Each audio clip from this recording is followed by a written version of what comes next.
Hey everybody, Ed Kasper here. We're out in the shop today. This is a video that I've been wanting to do for a couple years now. Just haven't been able to get it put together until right now. Just a quick background. I've been with precision planting now for, maybe 15 years. Time flies. Somewhere in that area. And you probably remember back in 16, Orange bought precision planting from Monsanto. And then that year or the next year, red planters started rolling off the assembly line with precision planting components installed, factory direct, OEM. And if there's anything I've learned about being a precision planting dealer is it's REO Speedwagon. You just roll with the changes. They announce something, you don't know if it's gonna be good, bad, indifferent, more business, less business. They're gonna do what they're gonna do and you just adapt, kind of like everything else in life. But when Orange bought Precision, that was a big deal because as I understood it at the time, Green was after him pretty good and that ruffled a lot of feathers. Orange ended up with him and then the red agreement, and that brings us to where we are today in 2025. And I can tell you in my area of the Corn Belt, Northern Illinois, Southern Wisconsin, a lot of the red guys that were running blue planters, they now run red planters. And honestly, I just don't see a lot of blue planters in my area anymore. Doesn't mean they're not out there, doesn't mean blue isn't doing as good or better than ever. I'm just telling you what I know and what I see, and I just don't see them. So red has really come on and taken a lot of that market share. And essentially what that means is you've got 3 operating systems in my area, let's say 75-mile radius around where I'm at. Obviously one's Green, the other is Precision Planting because it covers red and it covers the 2 brands that Orange puts out. It covers all the rebuilds.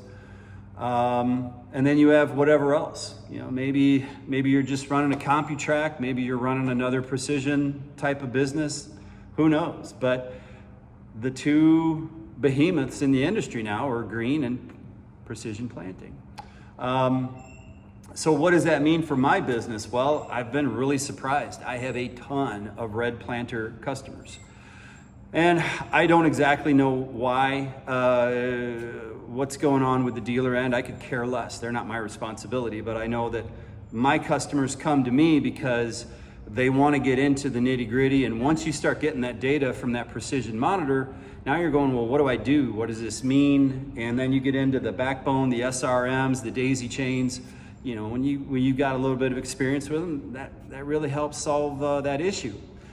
The difference is, and this is why this video exists, the red planter unit is way different than anything else that I had been used to in terms of green and blue and whatever else. And it took a little while to get used to it, but I've learned that the red row unit, in my opinion, it's a little more expensive to maintain. It's a little bit more detailed to maintain. But when it's right, it's really, really good. I mean, really good.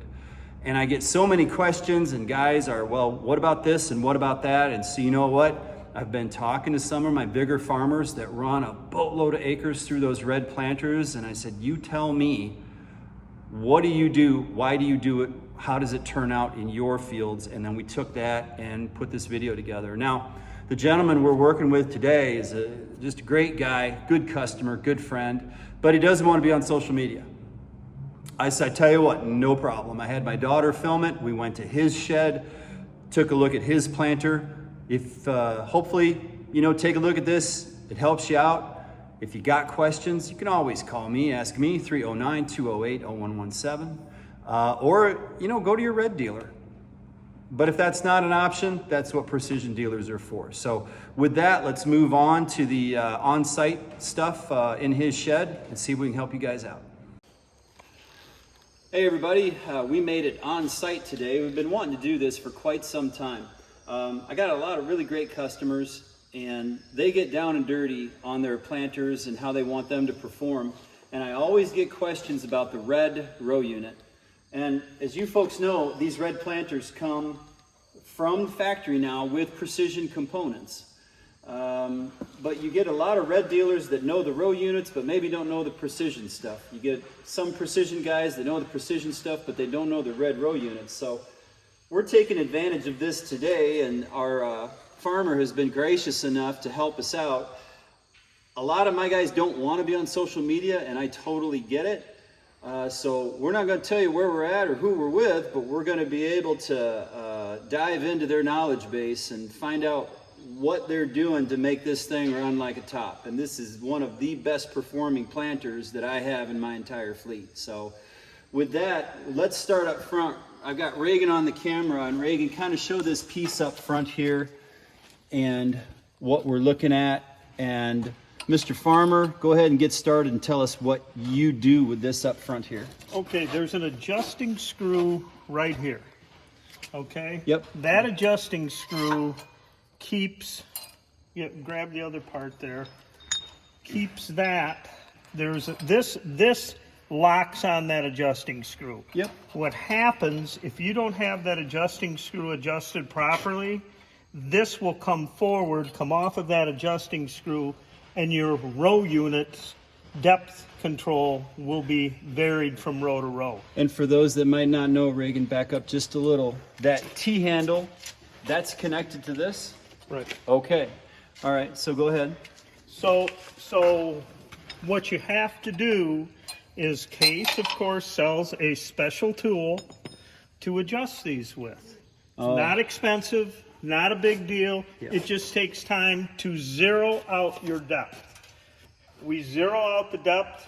We take and put it, the instructions, I can't remember exactly, but the instructions say to put these all the way down. So in other words, you've got that, and then you either drop the row unit on the ground so they're all touching, and then you zero them out. Or we made a little jig for our floor jack. We were able to put pressure up, then we zero them out. And you do this once a year, pre-season? Once a year. So this isn't like halfway through a rain day, we need to double check these? No. Okay. How, was this a little out of control and then you caught it and learned about it, or did you know about this from when you got this planter? I actually saw it on another YouTube video which told me check mine. Okay. And I did, Yeah. and I was really shocked how far off they were. Okay. And that brings up a good point, because you and I talk about this planter all through the season, all year. There's stuff that you learn on YouTube. There's stuff that I learned from other customers. There's stuff that we learned from the red dealer. There's stuff that you just know. There's no one way to get it all right. And that's kind of why we wanted to do this video, because we've been adding things up as we go through time. So if you were to talk to another farmer, this would be one of the first things you'd recommend. Absolutely. Okay. I would, beginning of the season, I would zero those out, make sure, that way you know that each row is at the same depth and you aren't varying depth across the whole plant. And I've seen that. I've seen some really good farmers open their eyes and pay attention to that depth setting, and on a 30-foot planter, they found 3-4 inches difference across that bar, because things got sloppy over time and they never recentered them. So, okay, that's number one. Not expensive to, No. it just costs you time. Yep, Okay. that's all it is. So talk about these a little bit. The red unit, the red guys that love them, they love how the gauge wheels drag rather than green and blue push. Tell me your preference and what do you see in these, and what are you going to do? Well, like it was explained to me, is it easier to push a wheelbarrow, pull a wheelbarrow? And that's the theory. Yep. So when you're pushing, you feel that resistance. When you're pulling it backwards, you don't feel. Yep. I feel that this is the right way. Yep. The rest of them are the wrong way. Agreed. There's that's the plus. Yep. Now the minus, I think this is terrible. Okay. I think that's a poor adjustment. We're going to change those out this year. This is the third year on those, and show them the play, Ed. Yep.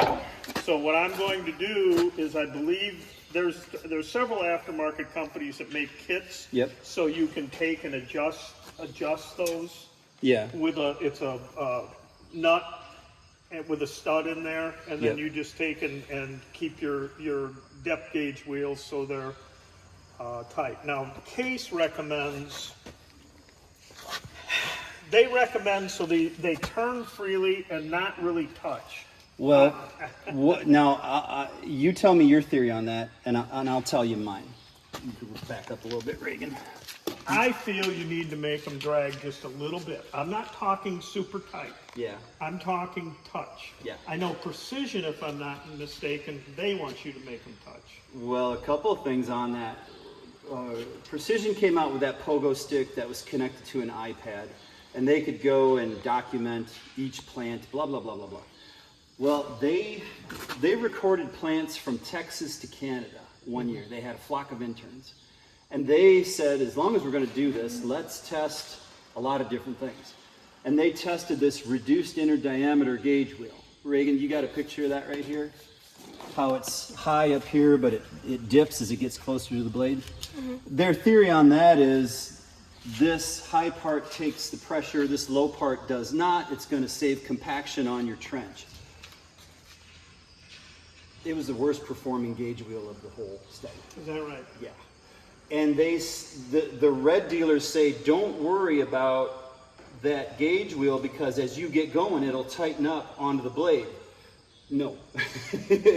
I'm with you. I want to see it somewhat firm on the disc blade. And that's something, in my opinion, of rain day, double check them. Mm-hmm. You know. So yeah, I'm with you on that. As far as this though, I think, I'm not saying you have to throw these out, and there's probably a lot of people watch this video that are going to be like, those are the best things ever.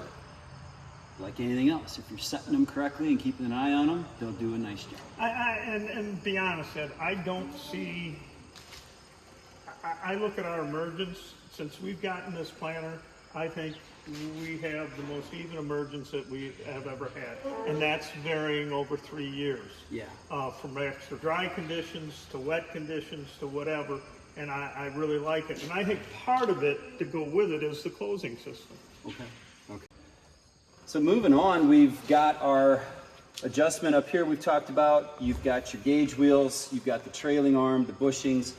We want to talk a little bit about the disc openers, the bevel, the offset. It's a very different system than green and blue. And what I have learned from this red system in the last few years is it more work? Yes. But when it's right, it's extremely good. Now, red and a lot of precision guys say these offset disc openers need to have a little gap in them, like 2 business cards worth. Mr. Farmer, tell us your theory. Bull. Okay. First year we ran it, I had all kinds of problems with material building up in between the discs and stopping the disc openers. Now I'm gonna call a timeout. Do you do any liquid in there that would interfere? Okay. No. So we have a clean system. Okay, continue. Okay, so then in the second year I said, and I read in the manual where if you were having problems like that, close your gap. Okay. So in other words, make them touch. Just barely touch. Barely touch. Yeah. If you touch too much now, you've got bearing pressure. Right. Yeah. And not only that, but you will wear the discs out faster because one is trailing the other. Yeah. And that's, so I've got them so they touch. We put new, those are got 1 season on them. Okay. This was, I think we got 2 seasons out of the first set. And then that's about 3,000 acres a year is what we're putting on. Yep. Okay. And then you've got an outer scraper? Correct. And tell me what you did, because we're in northern Illinois. You'll farm great ground, peat ground, sand ground, timber soil.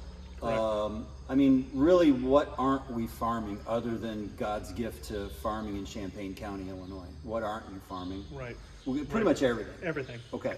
So what did you do on the inside and why? The Case sells a kit. You can put internal scrapers on. I felt that would help alleviate some of the disc opener problems that I was having with them binding up. Reagan, see if you can get in here and show this while he's talking. There's your internal scraper right there. Okay, you ran them 1 season here? And this is the first season, and I had virtually no problems with the disc openers this year. Okay. And then the shoe, because the red system has, I guess they call it a shoe in the thumb. Correct. How much adjustment is in that? How much attention do you pay that, or is it There cooking is no chicken? adjustment. Set it and forget it. You set it and forget it. Okay. Because basically there's 2 pins that hold it in place, and it just takes and it's there. What you do is you have to, after the season or prior to your next season, you want to take and make sure that your shoes are still good. We replaced all the shoes the same time we replaced the disc openers. Yeah. I'm not saying that Yeah. you would have to do that, It's just a good but you got to take the disc opener off, at least one, if not both, to replace the shoe. So we felt we were taking them off, replace them then. They aren't that expensive. Now you're running speed tube, and I'll Correct. have some green and blue guys worry that their trench is collapsing before the closing system can do its job. Do you think that shoe and that thumb eliminate that Absolutely, problem? it's a perfect seed trench every time. Okay. And that's been an argument in favor of red. Like I say, it's a little more expensive, it's a little more work, but when it's right, it's I'm not saying that this is the easiest planter to run. You need to pay attention, but Yeah. once, like you said, Ed, once you get it set Yeah. and you're happy with the settings, it's pretty sings. bulletproof. Yeah. Well, we had that other customer where he bought that 12 row from the dealer as field ready. Well, he brought it to us, and we did a total reconstruction and went right by the book. And his dad was so happy. He said, "Ed, it isn't just picket fence that way." He goes, "When I look across," he goes, it's a matrix across." He goes, "I've never seen anything like it." And that's an attribute to the quality, but it's a lot more complicated. So, okay. As we move back on this row unit, you're going to see that these are not factory. Actually, these are wear parts. I was fortunate enough, they bought them from me, being a dealer for wear parts. What was the reason for the change, and what's your thoughts? Well, just like you had mentioned earlier, we farm all kinds of different types of soil. Yes. I felt, especially in a looser type soil such as peaty ground, those would plug all the time. Basically, they wouldn't turn. These are the original ones. The original ones. The smooth Original ones. ones. Okay, yeah. Those are a little more aggressive. I Yeah. like the job that they do as far as closing the trench in all conditions. Yeah. And I just feel it does a better job. I'm very happy with it. Now this has the red system where you've got the clean sweep cylinder back here. Correct. How much dilly screwing around do you do with that air cylinder, or again, do you just kind of set it and forget it? No, that's, just like I said, with the softer type soils, you can lessen the down pressure. With the harder type soils, and if you're running, no-till, you'd want to increase the pressure. If you're running on heavier clay soils, you want to increase it. I do check it and I do play with it. Where planter technology is gone, it's a lot like combines. There's combine drivers and there's combine operators. So you need to be a planter operator, not a planter driver. Absolutely.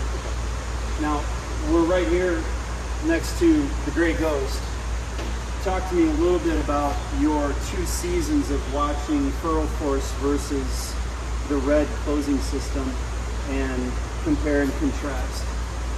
Well, I think there's a lot more versatility and adjustment in the gray system than there is in the red. Red is kind of, like you said, you've got varying on the air cylinder, but after that, the only other adjustment you have is on your closing wheel, which is setting the pin setting for the spring down pressure. Yeah. That's the only thing.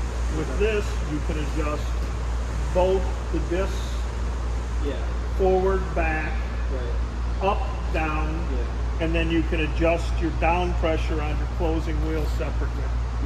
And you have the air cylinder as far as for the whole thing. I think these are really And I like that. Yeah. The only issue is, and and my son runs this planter. He said the only issue is certain size ears of corn, if you have ears of corn, and certain size rocks will stop those. Man. I don't have these ever stopped. Yeah. So that would be a plus for this one. Yeah. And from what I've seen, in my opinion, if these two systems are top of the line. Yes. I agree. Yeah. I would, like I said, the other downfall on this is the gray system is the length. Yeah. For transport. Yeah, for transport. I would, you look, and I think I would add another 6 to 8 inches anyway, maybe more, Yeah. to my tail section, which would make transport width, which here in northern Illinois, Taking with you the right from your own traffic, hands. yeah. Yeah. Now you run. I've had some customers call who have adopted speed tube, and they found out their tillage wasn't as good as they thought it was when they went from normal speed to speed tube. What are some adjustments you've made? Because this girl runs 8, Yeah. 9 miles an hour all day long. Yeah, every day. it depends on the conditions. I had some really rough conditions on the last. We had taken hay off first crop, and then we couldn't no-till because I couldn't close the furrow. Yeah.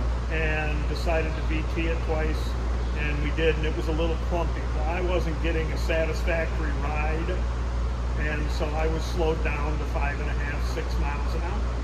You know, Yeah. but I was doing a good job. The stand is good. Yeah. So that, like you said, there's a difference. You got to pay attention to your monitor. Will tell you what your planter is doing, and if you aren't getting a good ride, you aren't getting good spacing, you want to take and slow down. Yeah, it's telling you. the story. Under ideal conditions, yeah, you could go 10, 12 miles an hour if I've you had- wanted to. I've had some farmers call and say, I'm not getting the stand that I want. I think it's speed tube, and I'm like, if you're bringing speed tube in and running it on the test stand, it's got to be something in the mechanics, because speed tube and anybody's high speed system, it's pretty much a slam dunk. So, and that's why I cannot see where speed tube would be a detriment to stand at all. Yeah. Not at all. Yeah. And that's why we wanted to make this video, because there's a whole lot more going on here than a red or a green or a blue road unit. So, anything you want to add? No, I don't think so. Like I said, the only thing I will say, I haven't run the Gray Ghost. I've only run the red planter. I had a blue planter before that. Yep. The red planter, night and day as far as performance. Now, granted, the technology, speed tube, and so on. But this is a really precision machine once you get it set. But you've got to get it set. And every year is do it again. Right. It's not one of those, well, I did it 2 years ago, and yeah. No. Okay. All right. Well, thank you very much for your time. We appreciate your insight.